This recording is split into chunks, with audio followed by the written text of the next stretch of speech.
این واسکین برای نمی قلمچه نپریدم.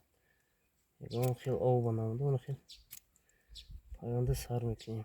نه ترسیده.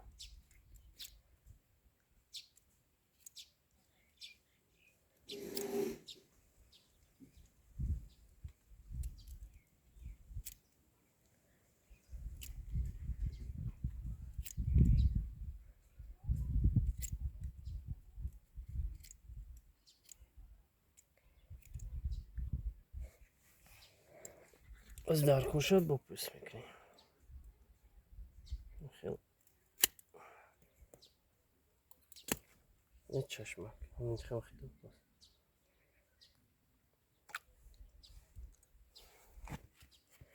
این برگ خواهم میرسه نیست این برگ میگیریم.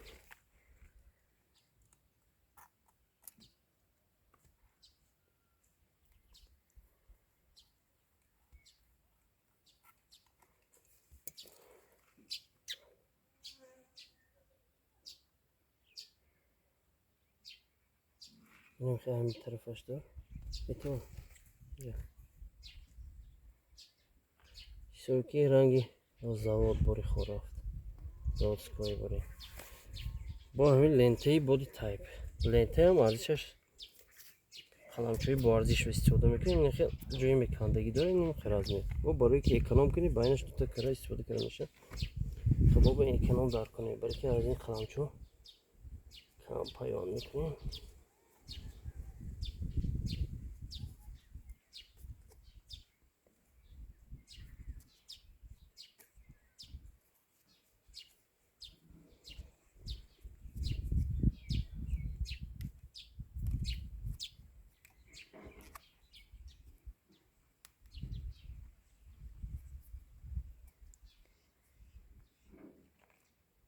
این لنته پایان بسیار برای چسبایش پایان خوب فایده داره. اصلا لنته پایانی همین است نه اینکه استرچ پلانک.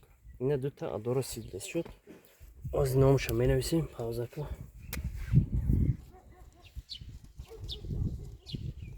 این هم خیلی برکش زده میمونه نصیب کرده باشد. این حسابی که در انگوری لامبرجین پایان کرده پادویش اصلا مرسیدس. این انگوری ماتش نمیشنده برای قلمچه تیری میشه. این استرچ کلانکه که میکنیم برای نماش نپیده.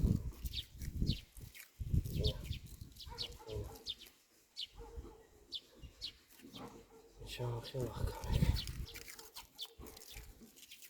قلمچو بخواد اصلا توک بخواد نیست.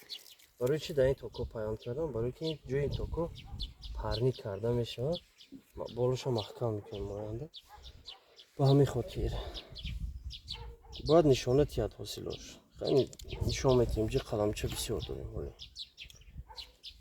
اینا باید دوسته دیگه حاصلشو باید امسال نشان تیم. سلام باشید.